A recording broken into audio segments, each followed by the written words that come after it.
Hello friends. ఈరోజు ఒక అద్భుతమైన ఒక విషయాన్ని నేను మీకు తెలియపరచాలని ఆశపడతా ఉన్నాను. ఈరోజు అచ్చంపేట మండలం పెదపాలెం గ్రామంలో ఉన్నాము. ఈ ప్రాంతం అంతా కూడా అడవి ప్రాంతం. దగ్గరలో ఇటుపక్క కొండూరు వస్తుంది, ఇటుపక్క పెదపాలెం వస్తుంది. ఇక్కడ విచిత్రం ఏంటంటే మనకి ఇది ఎన్ఎస్పి అనమాట. ఎన్ఎస్పి రైట్ కెనాల్ నుంచి వచ్చే చిన్న చిన్న కాలువలు.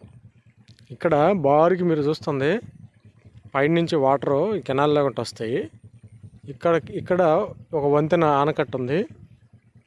ఇది మామూలుగా ఇక్కడికి స్లాబ్ వేశారు.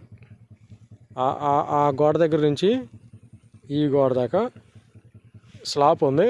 దీనికి ఇటుపక్క వచ్చేసి నేను నిలబడ్డ కాడి నుంచి ఇటుపక్కకి కంటిన్యూషన్ కెనాల్.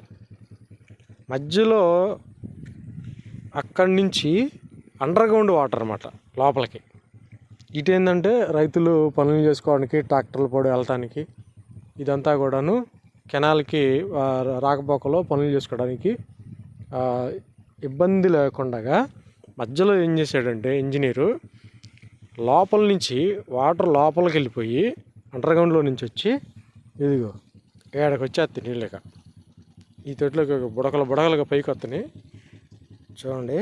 వాటరు ఇట్లా వచ్చేసి మళ్ళీ ఇలా వెళ్ళిపోతుంది అనమాట. ఎక్సలెంట్ కదండి. మాకు దగ్గరలోనే ఉంది ఇది, మేము ఎప్పుడు చూడలేదు. చాలా భలే అనిపించింది ఇది. నాకు ఇది చూడంగానే అనిపించింది అంటే మాచర్లో కూడా కుడికాలువ పోవడానికి ఒక సమస్య వచ్చినప్పుడు ఇంజనీర్లు అదే పని చేశారు.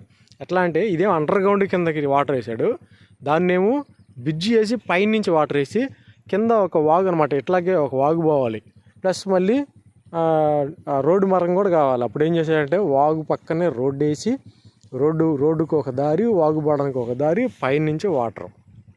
అది గుర్తుకొచ్చింది నాకు ఇది కూడా.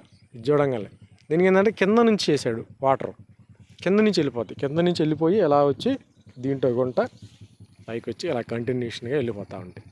ఎక్సలెంట్ కదండి. నచ్చితే షేర్ చేయండి, లైక్ చేయండి. Thank you.